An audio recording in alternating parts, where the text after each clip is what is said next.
todos. Como habéis observado, oído, hemos cogido la música budista, que son el movimiento de las olas, el movimiento del aire, el movimiento de los pájaros, de la naturaleza en sí. Decíamos el otro día, en el primer vídeo, sobre el título "Los profetas gritan, Buda medita". Pues seguimos el silencio meditativo de los textos budistas. ¿Qué nos están queriendo decir? Pero antes de ello, debemos tener, para comprender, creo yo, una máxima. Haremos una comparación de textos comentando más los budistas porque no son menos conocidos. Y esto es una realidad. En Occidente se conoce menos lo que pasa en Oriente. La sistematización por materias, eso es cosa mía. ¿Para qué? Para facilitar una visión más sintética de los textos. Veamos. Crisis y cambio de Buda, según donde se realiza el budismo. El lujo de la corte, este cuerpo sano, esta juventud que todos admiran, a fin de cuentas, ¿qué sentido tiene para mí? El hombre, la persona enferma y con el tiempo envejece, la muerte es ineludible. Viene. La juventud y la existencia, ¿qué significado pueden tener? Vivir es estar en busca de algo. Sin embargo, en la misma búsqueda hay quienes buscan algo erróneo, mientras que otros buscan lo verdadero. Esto es un hecho. El que va en pos de lo erróneo es aquel que desea no envejecer, no enfermar y no morir,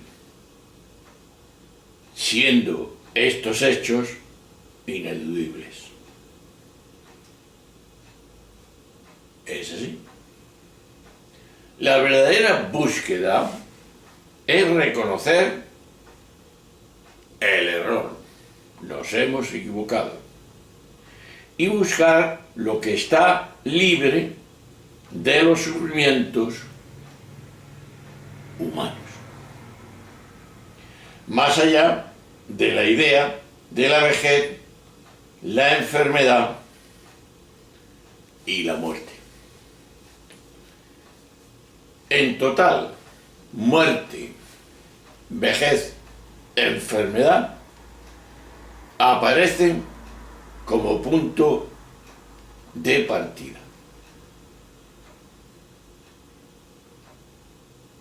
Veamos. El camino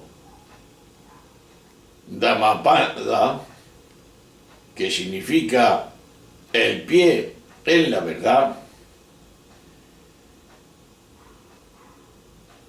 el rendimiento no se calma con el resentimiento, solo con un amor paciente deja de existir.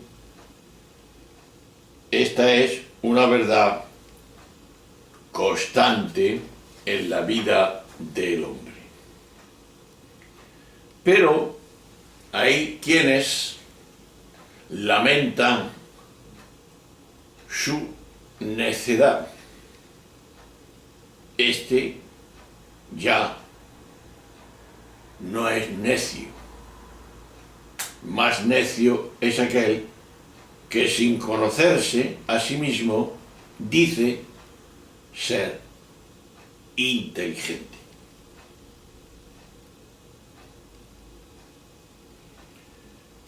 Otra máxima sería: no el que vence a miles de enemigos en la batalla, sino el que se vence a sí mismo es el verdadero vencedor. Difícil es nacer, todo esto lo dice el budismo. Difícil es nacer como persona, difícil es vivir como un mortal. Difícil es escuchar la verdad sublime. Difícil es alcanzar el estado de Buda. Pero como pórtico del libro de lo que comentamos, el libro del budismo,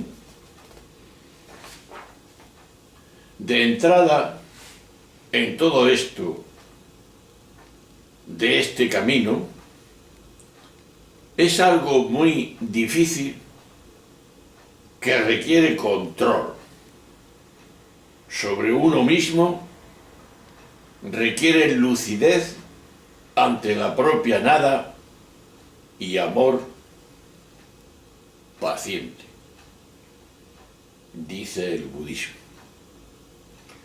Algo muy distinto de las versiones facilitonas del budismo que corren por Occidente. Por eso digo, y lo he dicho antes, que no es lo mismo mirar en la situación concreta donde se va desarrollando este budismo. Las 4 nobles verdades que se dan en el budismo. La verdad del sufrimiento. La vida que no es libre de los apegos y deseos. Es siempre sufrimiento. Notemos que no explica el sufrimiento infligido a otros, que es el más frecuente en nuestra sociedad, en nuestro mundo. La verdad de la causa del sufrimiento. Ese sufrimiento nace de los deseos humanos, dice el budismo, basados en un intenso apego por la vida, que ambiciona todo lo que ve y todo lo que oye. Tercero,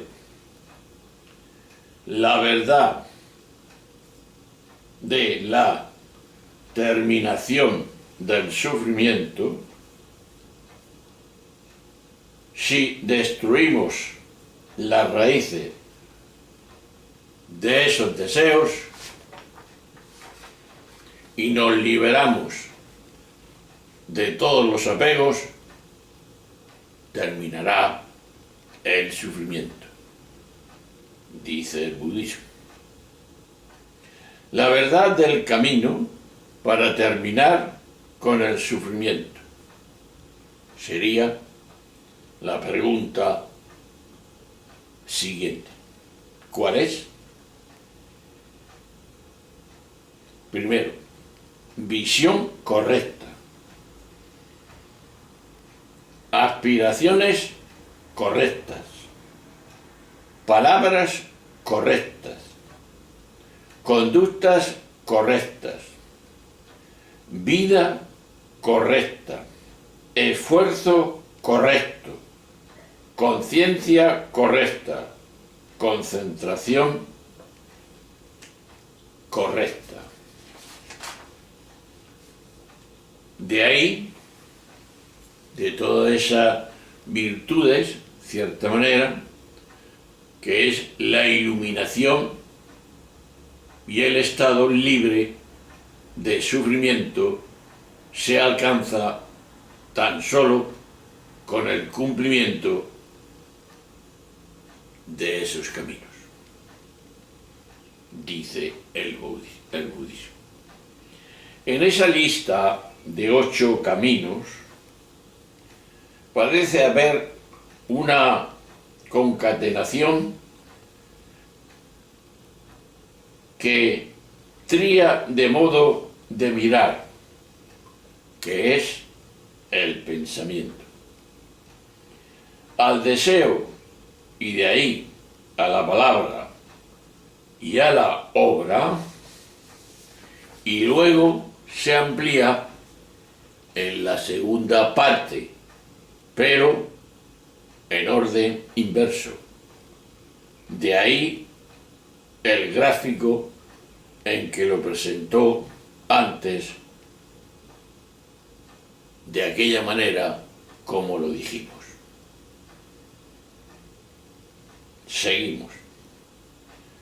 Más adelante se habla más extensamente de esos 8 caminos, y allí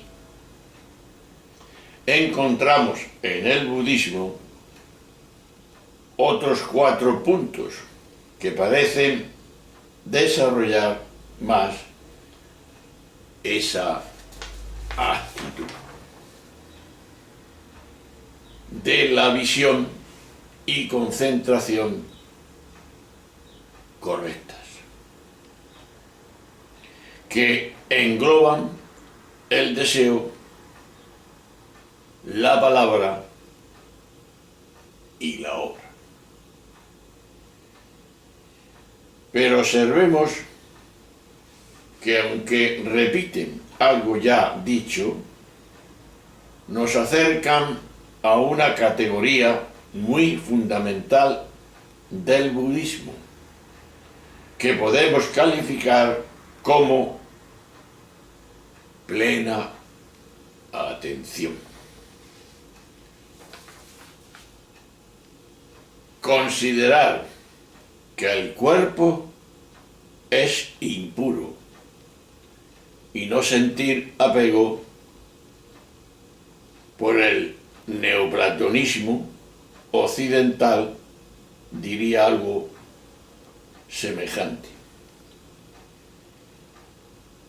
También considerar que todos los sentimientos son causas de los sufrimientos. Considerar que el alma nunca se detiene y es siempre mudable eternamente. Considerar que todo existe como efecto de unas causas y unas condiciones, por ello todo cambia también eternamente. Pero históricamente tenemos que observar que esta actitud de atención plena,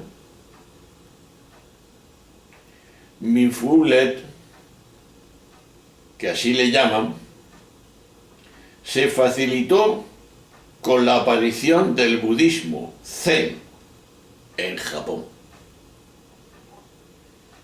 La práctica de Zen, de dejar la mente en blanco con la ayuda de la respiración, es enormemente pacificadora y ayuda a entender que uno puede estar tanto más relajado cuanto más vacío esté de sí mismo. Esas consideraciones van acompañadas en nuestro texto por otras recomendaciones ascéticas, con muchos paralelos en la ascética cristiana, y que intentan dar al alma 4 rostros fundamentales. ¿Cuáles son? El rostro de la misericordia, el amor, la alegría y la ecuanimidad. De esos consejos vale la pena destacar uno relacionado con el tema de esta reflexión que estamos haciendo, y es la correcta obra de la caridad es no tener idea de lo mío y lo tuyo. Frase que se amplía con uno de los consejos prácticos, como sobre la vida diaria, que cierran el libro del budismo. Nadie debe pensar que lo que ha ganado para sí solo, sino también para los demás. Una parte de ello hay que compartirla con nosotros y hay que dejar otra parte para casos de emergencia. Pequeño detalle que, en mi opinión, olvidan muchos adictos occidentales del budismo, porque no es lo mismo el budismo en su tierra, en Oriente, que en Occidente. Bien, otro tema que toca el budismo y que veremos después que también la psicología lo toca, es la antropología, el alma budista y el ego.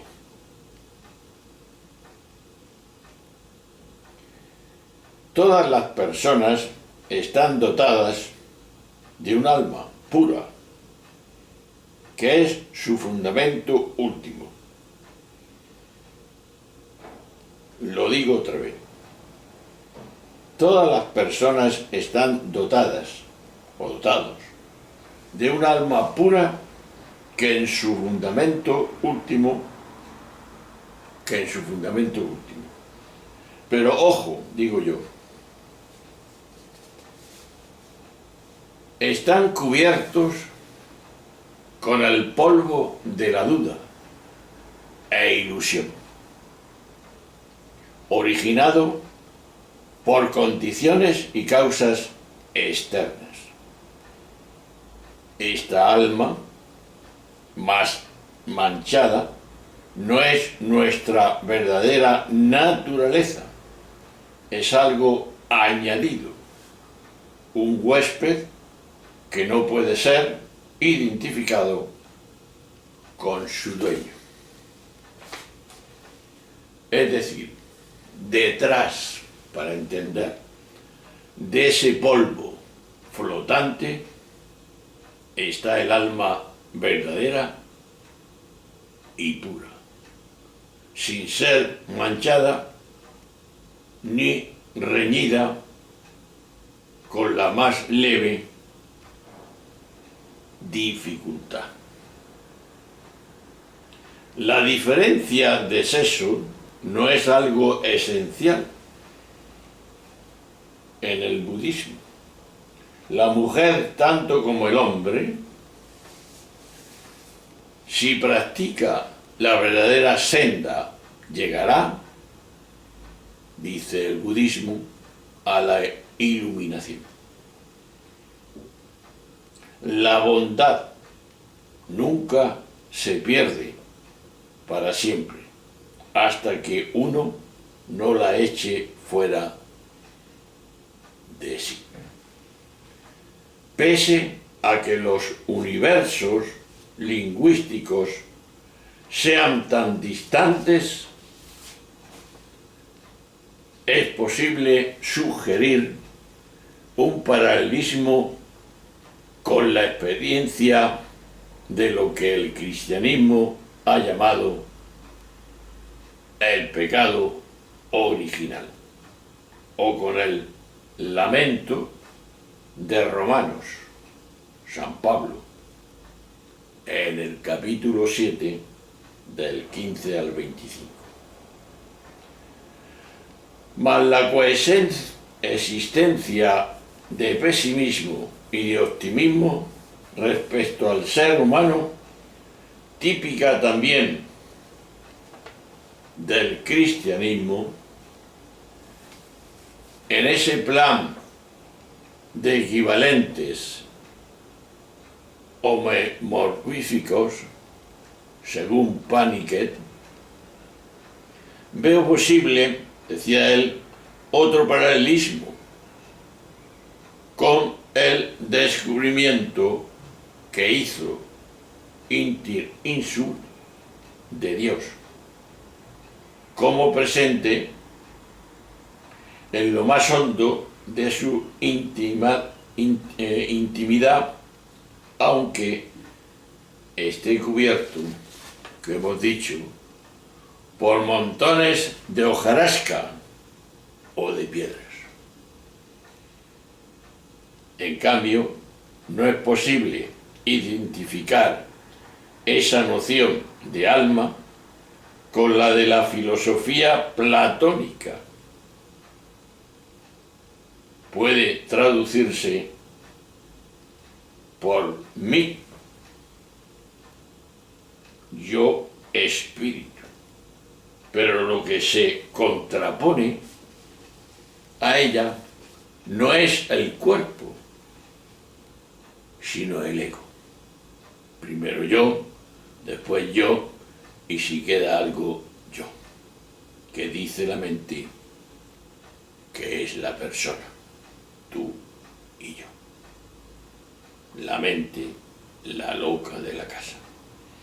Igual que en Pablo, el espíritu no se contrapone a la carne como dimensión material del hombre, de la persona, sino el egoísmo tanto material como espiritual. Así llegamos gran tesis del budismo. Ese ego que se contrapone al alma es una falsedad, dice el budismo. Bien, nos vamos a quedar aquí en esta declaración del budismo, que ese ego que se contrapone al alma es una falsedad. De ahí parece ser que está diciendo que el ego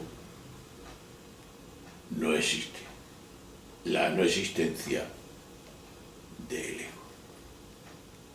Pero esto lo vamos a ver en la tercera parte del vídeo que haremos y proclamaremos esa situación concreta, demostrando que sí es verdad en la existencia de ese ego, en la no existencia. Bueno, hermanos y amigos, hasta la próxima, que vayamos meditando todo esto para saber por dónde andamos. Un abrazo, hasta siempre.